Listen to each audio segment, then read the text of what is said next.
ये पंजाब तो था, ये पंजाब तो था, ये साम्राज्य तो था। समारोह में सिंधु दरिया ते गैर कानूनी कैनालन खिलाफ जिस्कम शहीद बशीर खान तरफा एहतजाजी रैली कढी वई। सिंधु दरिया ते गैर कानूनी तौर अजल 6 कैनालन खिलाफ जिस्कम शहीद बशीर खान कुरैशी ग्रुप तरफा एहतजाजी रैली कढी वई। रैली ज़िला उमरकोट के समारो रोड का समारो शहर ताईं तकरीबन 8 किलोमीटर जो सफ़र तय कियो। एहतजाजी रैली जगवाणी जिस्कम अगवान जमील धोकाई, तुफेल साहिब खान खोसो, उमर लंजवाणी, लतीफ़ शरह, सारंग धोकाई ऐं सरमंद सिंधी कई। एहतजाज कंदड़नि सिंधु ते कब्ज़ो नामंज़ूर जा नारा हंया ऐं सिंध जे पाणीअ ते थींदड़ मोबियना साम्राजी साज़िशुनि खिलाफ़ सख़्त एहतजाज कयो वियो। रैली मुख़्तलिफ़ हंधनि तां थींदी नेशनल प्रेस क्लब समारोह पहुती, जिते अॻवाननि ख़िताब कंदे चयो त सिंधु दरिया ते गैर कानूनी कैनालन सिंध जे पाणी जे हक़नि ते धाड़ो आहिनि, जिन खिलाफ़ जदोजहद जारी रहंदी। इन मुतालबो कयो त गैर कानूनी कैनालन के फौरी तौर ते ख़त्म कयो वञे, ॿी सूरत में एहतजाज जो दायरो वधायो वेंदो। Report doctor Hemlal Waghani, divisional bureau chief. रीढ़ की हड्डी है एग्रीकल्चर रीढ़ की हड्डी उन्हें करे असांखे पानी आए तो असांजी रीढ़ की हड्डी भी कामयाब है, न तो असीं बूतो पानी मिट्टी में मिली वेंदा। जंहिं आसिफ ज़रदारी ते बिलावल भुट्टो ज़रदारी ऐं शहबाज़ शरीफ़ वज़ीर आज़म खे अर्ज़ु कंदुसि त असां सभिनी जूं हयातियूं बचायूं वञनि ऐं असांजो जेको हीउ कोरमन एहतिजाज आहे रिकॉर्ड ते रखियो वञे।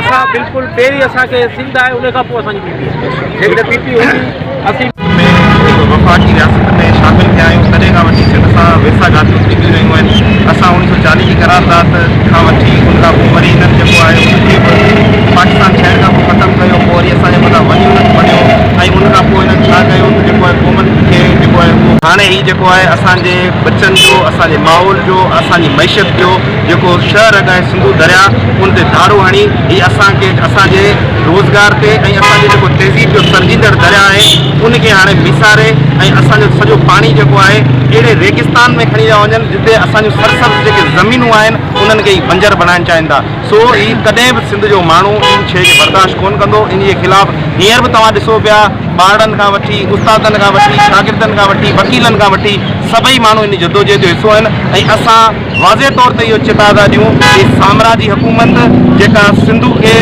तहज़ीब खे विसारणु चाहे थी, सिंधियुनि जी नसलकुशी करणु चाहे थी, असां कतई तौर इनखे रद्द कयूं था ऐं असां जेसीं ताईं पंहिंजे ओट तां न लथा त असां जेको आहे रोडनि ते हूंदासीं, रस्तनि ते हूंदासीं ऐं पंहिंजी हिकिड़ी हाकारी मज़ामती जदोजहद जेका असांजो वरसो रही आहे साईं GM सेठ जी सूरत में, रसूल बख्श पलीजो जी सूरत में, इब्राहिम जोए जी सूरत में उन तसलसल ते हलंदे असां हिननि साम्राजी ताक़तनि खे नाकाम कंदासीं ऐं पंहिंजे सिंधु दरिया, पंहिंजी सिंधी ॿोली ऐं पंहिंजे सिंध जा वसीला जेको आहिनि उन्हनि खे बचाईंदासीं। मैं ऐसे पाकिस्तान पीपल्स पार्टी का कारकुन फेडरेशन का हामी हूँ। अगर फेडरेशन चाहती है फेडरेशन सलामत रहे, 2 सूबों में पहले टेंशन चल रही है, आप ये 6 कैनाल हम पे मुसलत करके क्या मैसेज देना चाह रहे हो?